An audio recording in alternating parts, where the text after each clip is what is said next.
শ্রেয়া রিসেপশনে গিয়ে নাচ, খাওয়া-দাওয়া, বন্ধুদের সাথে আড্ডা কি না করেছি আমরা। চলো তাহলে ব্লগটা প্রথম থেকে শুরু করি। হ্যালো ফ্যামিলি, ঘড়িতে এখন ওই 8:30টার মতো বাজছে। 8টায় বাড়ি থেকে বেরিয়েছি, 8:30টায় পৌঁছে গেছি। আমি স্কুটিতে করে চলে এসেছি রচনাকে সাথে নিয়ে। আমার বাড়ি থেকে একদম সামনেরই একটা লজে হচ্ছিল শ্রেয়া রিসেপশন।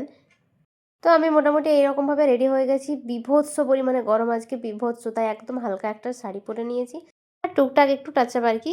এদিকে গাড়িতেই রয়ে যাচ্ছিলো গিফটগুলো, তো আমি গাড়ি থেকে ওই জন্য বার করে নিলাম। দুজনে দুটো গিফট নিয়ে এখন ভেতরে ঢুকবো, তোমাদেরকেও দেখাবো কি হচ্ছে না হচ্ছে। একদম মেইন রাস্তার ধারেই ছিল লজটা, গেটটা ঠিক এইভাবে সাজিয়েছিল। ঢুকেই ডান দিকে ছিল ডিজে সেট আপ, বাম দিকে বসেছিল বিভিন্ন রকমের স্টল। স্টলের মধ্যে ছিল প্রথমে ফুচকা, তারপরে ছিল কফি, ওইদিকে পান, পকোড়া আর অনেক কিছু। আর ওই সাইডে ছিল মকটেলের কাউন্টার। একটা একটা করে তোমাদেরকে সবই দেখাচ্ছি। আজকে ভাবছি স্টার্টারে কিছু খাবো। আমি কখনো বিয়েবাড়িতে এলে বা কোনো অনুষ্ঠানে স্টার্টারে কিছু খাই না।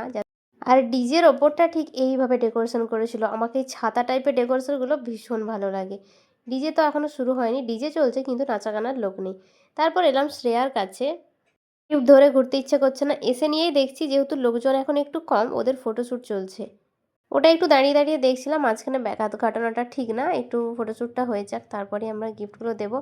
অদ্ভুত রকমের ফাজলামি শুরু করেছিলাম আমরা। এখনও সমস্ত বন্ধুরা আমাদের এসে পৌঁছায়নি, একে একে করে এসে পৌঁছাচ্ছে। এরপর গেলাম আমি গিফট টিফট দিয়ে একটু ছবি টবি তুলতে। শ্রেয়াকে আর দাদাকে ভীষণ সুন্দর লাগছিল। শ্রেয়াকে ভীষণ মিষ্টি আজকে সাজিয়েছে, সিঁদুর পরার পর তো আরও সুন্দর লাগছিল। ওইদিকে ফটোশ্যুট চলছে, আমরা একটু পিছিয়েই বসলাম, কেননা ওখানটাতে ওই লাইটগুলোতে প্রচুর গরম। তারপর চলে এলো অন্বেষা, এদিকে রিয়া, আরও অনেকে আসবে আস্তে আস্তে। তারপর ফাইনালি আমি কাকিমাকে দেখতে পেলাম। কাকিমা এতক্ষণ এলো, এটা হচ্ছে শ্রেয়ার মা। আর বাকি এদিকে আরও বন্ধুরা আমাদের এসেছে, তাদের ফটো টোটো তোলা হচ্ছে।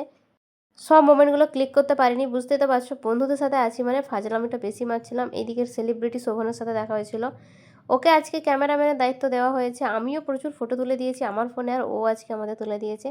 তারপর এলো পূজা আর সঞ্চনা। এত গরমে ওরা শাড়ি পরে আসেনি। তারপর আমরা চলে এলাম একটু মকটেল কাউন্টারে। এত চিৎকার চেঁচামেচি করেছি যে গলাটা একটু ভেজাতেই হতো। আমি এমনিতে একটু বেশি চিৎকার করি, আর বন্ধু বান্ধবদের মাঝখানে পড়ে তো আমার অবস্থা আরও খারাপ।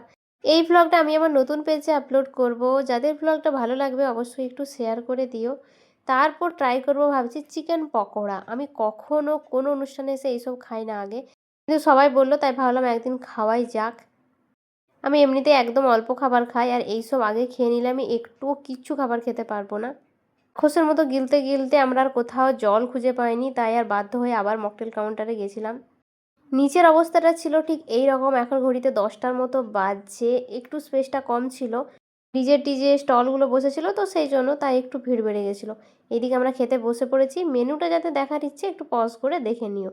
প্রথমেই ছিল পনির সাটে, যেটার থেকে আমি পনিরগুলো এখন পেট কেটে বার করে খেয়ে নেব, বাইরেটা খাবো না। পনির আমার ভীষণ পছন্দের। তারপর চলে এসেছিলো আমার প্রিয় পোলাও আর চিকেন। আর ওইদিকে আমি ভাত নিয়েছি কতটা দেখো, 1 চামচ নিয়েছি, ওটাও হয়তো খেতে পারবো না। ওই যে হিজিবিজি খেয়ে নিলাম কয়েকটা জিনিস। গরমে অবস্থা খুব খারাপ হয়ে যাচ্ছে, ভীষণ কষ্ট হচ্ছে গরমে।